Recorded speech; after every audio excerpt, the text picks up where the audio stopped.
CRISPR Roots continues. This week, a lovely bluesy jazz album by Calvin Keys and Terrace Martin entitled The Far North Side. And Matt Mitchell Music Company, Obvious Euphoria. All right, how should I start? Where should I start? Which should I start with? Let's talk about Matt Mitchell Music Company. Now, this seems like a very local act from Spokane, Washington. All right. It's, I guess, I rummaged around this week's Americana releases and so on, and didn't find much that I really felt, including the new Sarah Jarosz, which I guess it was too smooth in a way, at a first listen, to get any real grip. Right? Didn't make me that pleased to see this development. But, okay, the opposite of that maybe is this Matt Mitchell person.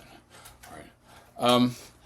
Now, I mean, it's a pleasant Americana album. I mean, I like the arrangements. I like the instrumentation. It's probably local, folk blues, country guys from Spokane, or people from Spokane, I would assume. All right, like a local Roots All-Star band, maybe? I don't know. Let's...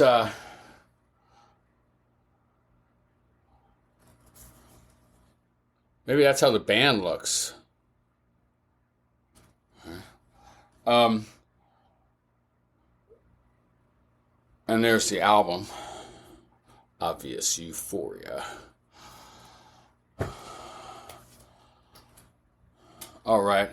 Now, one thing that's really interesting about Matt Mitchell, just Googling a little bit, is that he lives in a van, I believe. All right.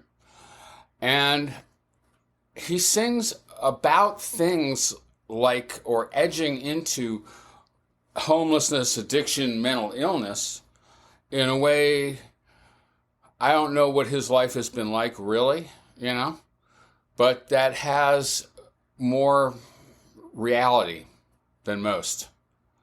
I also think the songwriting is quite strong, although awkward at times, kind of like, and in this it reminds me a little bit of Prine or Lucinda Williams. Like, in a way, like, he gets into a mood where he just wants to say it, and it doesn't matter quite if the syllabification is perfect, or if he's saying and not telling, or, if he's saying and not showing. So, but I like some of these songs quite a lot.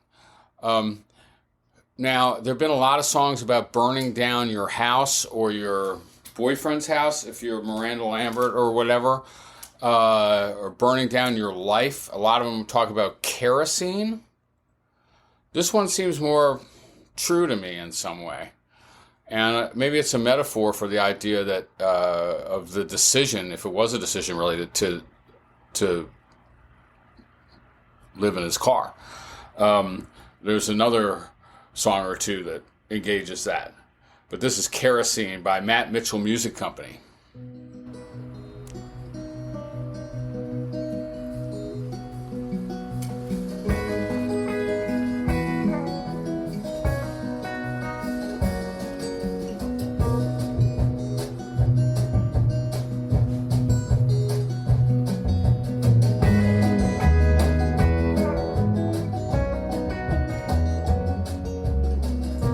All my troubles, they're growing in the yard. Should've mowed last month, now I'm too afraid to start. All my worries, the dishes in the sink, I don't entertain these days. What would my friends think? But being alone ain't good for healing. Sharing space feels like a chore I ain't trying to deal with.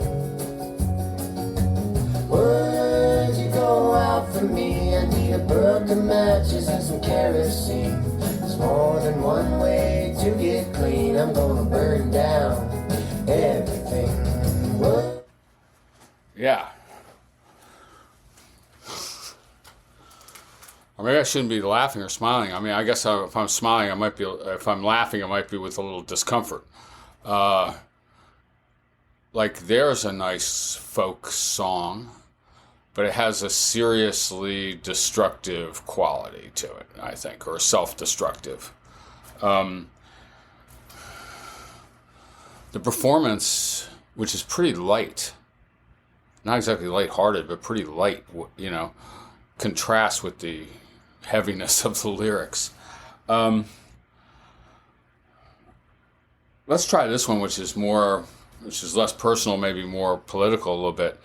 It's one called Bootstrap Nation. And it's very Spokane. Is it Spokane? Fuck, it's Spokane, isn't it? Spokane, Washington? I should have looked that up. Shit, okay, I think it's Spokane. I don't think I've ever been there either, so I don't know what I'm talking about really, but he does.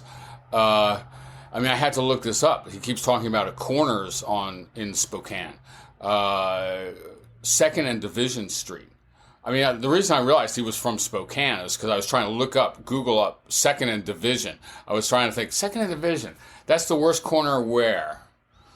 I was going like, oh, is that Nashville? That's Austin, isn't it? No, it's Spokane. So here's a little dose of Spokane and a dose of United States of America.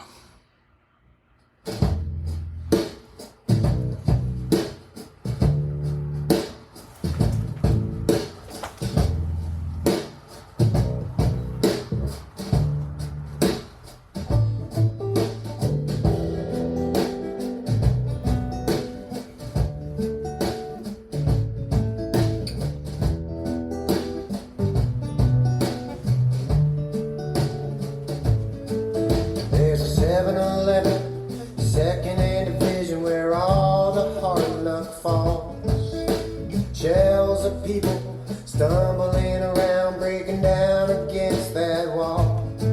When the red light flashes at the intersection, you're gonna get your courtside seats.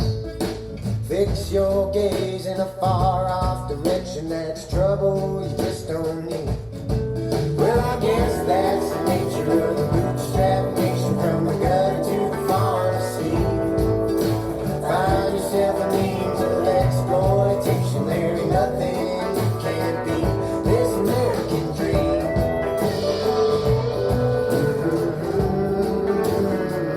This American dream.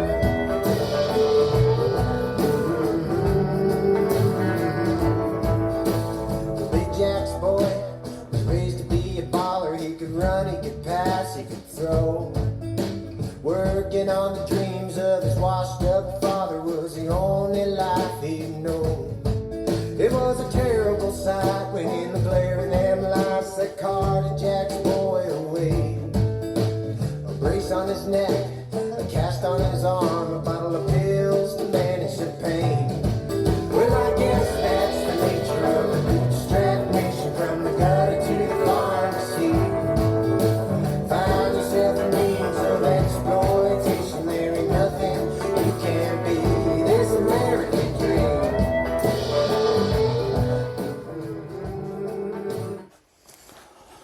All right, I would like to let that play. It's a pretty devastating song.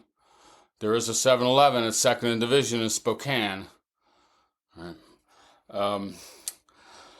That's pretty specific. It's a little, okay, so, I wrote about Jelly Roll for the New York Times, and, my angle on this was like epidemic America, epidemics of homelessness and addiction specifically, and mental illness, and COVID and stuff. Jelly Roll's take on that, the songs are really very pointed, but the production is pretty smooth pop. It goes down easy, maybe a little too easy, but Bootstrap Nation doesn't go down quite so easy. All right. I'm debating which song here. Let's try Country Gonna Kill Me. That's a good theme. Country music gonna kill me. It'll kill you because it keeps you on the road for your whole life and you're playing county fairs and you're broke. Okay. The dream will kill you, of course, if you don't become a big star or whatever. But this just means like everything in country music is gonna kill me. All the smoking and drinking and loving and leaving and, the woman problems and everything that I read about, everything I heard about in country music, that's what's killing me now, I guess. So here's a little slice of that one.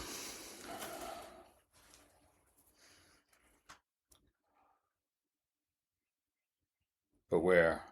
I can do it. Country gonna kill me. Rough riding on the bench seat. Dead dog in the whiskey.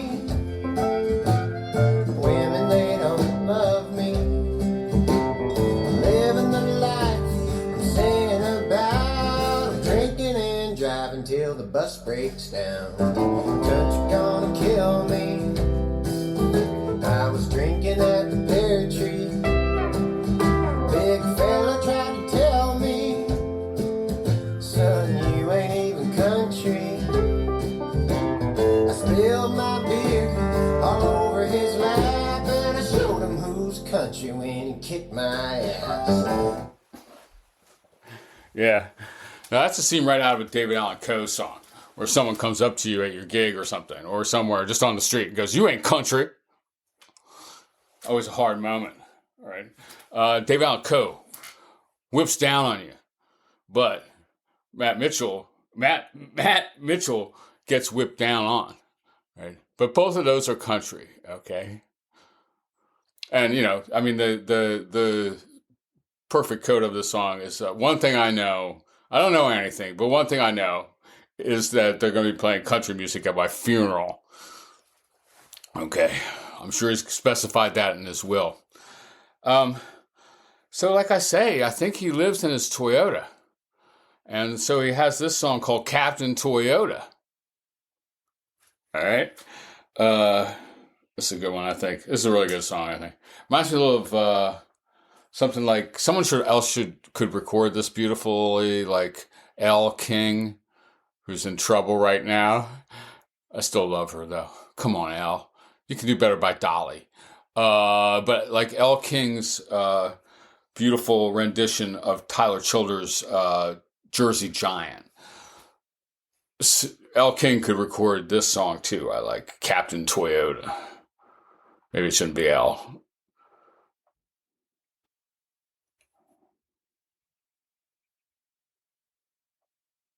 No.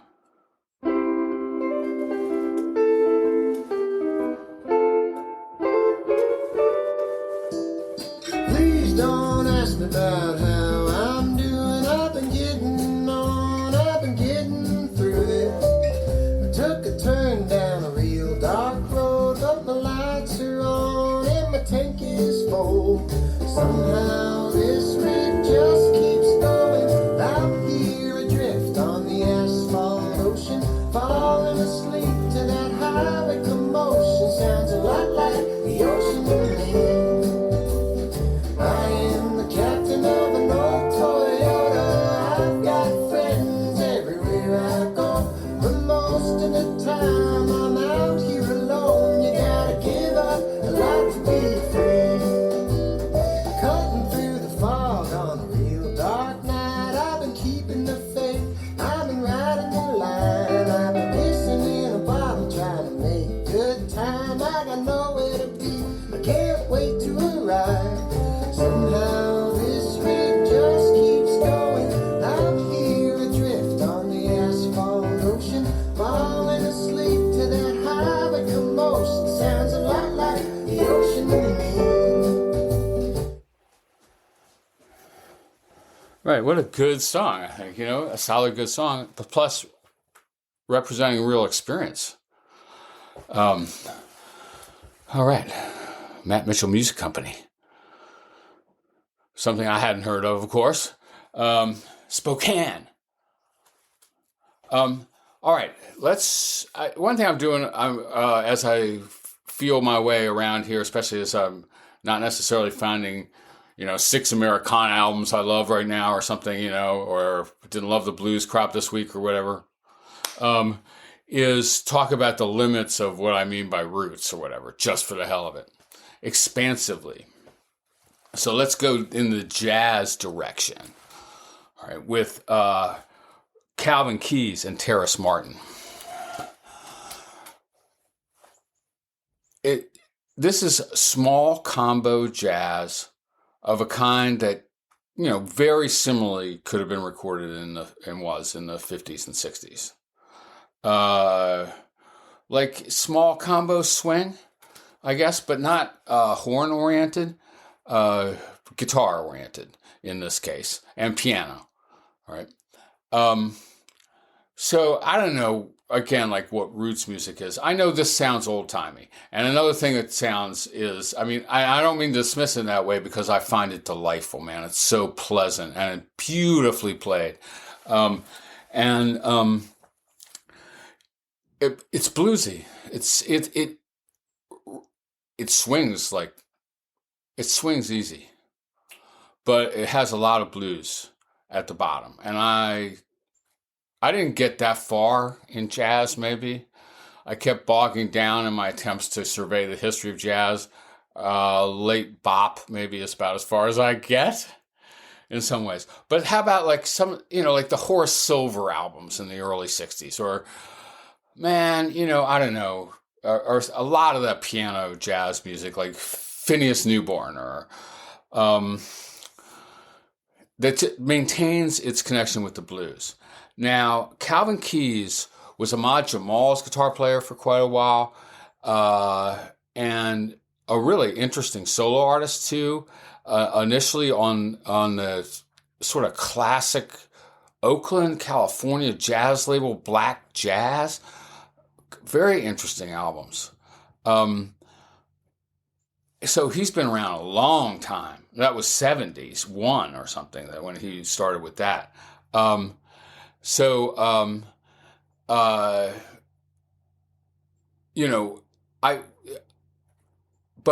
this is bluesier and more swinging than Ahmad Jamal, really. In a way, I think in this case, he's pulling back to just what I want to do, how I want to feel tonight. You know what I mean? Like, let me just play. I'm going to enjoy it. And Terrace Martin, I don't know that much about contemporary jazz. Okay, I just don't. So, sue me or whatever. But Terrace Martin put out 4 albums last year in 23. Wide variety of stuff, man. Actually, I haven't really surveyed his oeuvre, and he's a producer for everyone too, all kinds of big pop and hip hop acts, right? And a writer and a rapper. And I have this funny feeling that what he's doing on this record with maybe one of his heroes or whatever is, or just someone he knows, like a mentor or something, is maybe playing all or many of the instruments around the guitar to frame the guitar, quietly frame the guitar. Martin is a horn player, but I guess whoever's playing the piano here is the main foil. The drums. Okay, maybe Martin is playing the drums. I think he might be a drummer. I'm not sure. I should have tried to figure out this personnel. It's not that easy to find out about this album right now online. But the drumming is juicy, man. Just in the slot, right? It's like, I don't know. So this is kind of a quiet album. It's not that it killed me or whatever. I just was a little intrigued by the cover. And should I show you the cover? And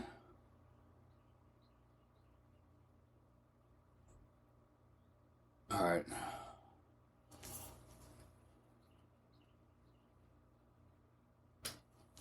Kind of old man playing guitar, but in a psychedelic garden or something. And I just realized as I let it play that I just wanted to let it play. Like, it was just lovely. So here's, maybe it reminds me a little of Wes Montgomery. But it's, well, I'll talk about that in a second, because they both recorded the song Cottontail, the great Duke Ellington song, for example. And actually the comparison is instructive, but and I'm not going to play the Wes Montgomery. But well, I'll start here, I guess. So he's not really, Calvin Keys is not really trying to play, he's not trying to show you how fast he can play and stuff like this. And I'm not really accusing Wes Montgomery of that either. He was just a technical wizard as well as a juicy ass player, right? Of course, you know, but and smooth as he wanted to be. All right. This is a little rougher. It's not as virtuoso, but maybe it brings out the quality of the music, Ellington's composition, just a little bit more effectively, actually.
Listen to that bass thump, though.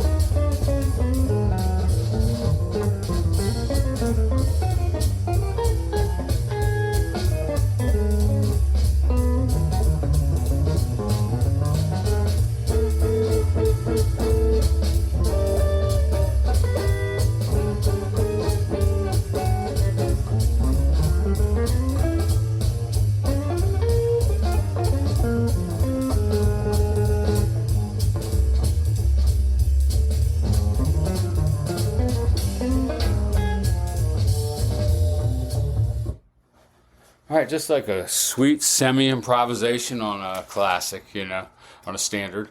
And there's a few of those in here. And like I say, I love the sound. Let's try this thing. I think it's the original composition called Potholes. This is a real cute song.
Well, it's building like almost like a classical composition, you know, and variation, theme and variations, in a very creative, you know, like really precise yet really loose way. And also, you know, like I say, I like the retention of the connection to the blues, which you can hear underneath all these songs, I think, except the last one called The Near North Side, the title cut, which puzzles me a little bit because it's more like smooth post-bop or something. Okay, so it seems a little out of place. The title cut seems a little out of place. But a lot of these things have that kind of connection to the underlying blues structure that I always appreciate. You know, that like that's what I love about Thelonious Monk, let's say, okay? Like the real experimental, like real radical in its way, like Lord knows what the technical stuff is, but always with a little swing and a little blues. And, you know, so names like Ramsey Lewis comes up when you're talking about Calvin Keys. Names like maybe even Count Basie, right? That's a little Basie bop underneath there. Like that runs deep. So I appreciated that. All right. These are two interesting albums in different ways. This is one where I'm just going, here's one and here's another, though. All right, that was that. Number 6. They're getting longer one by one, aren't they?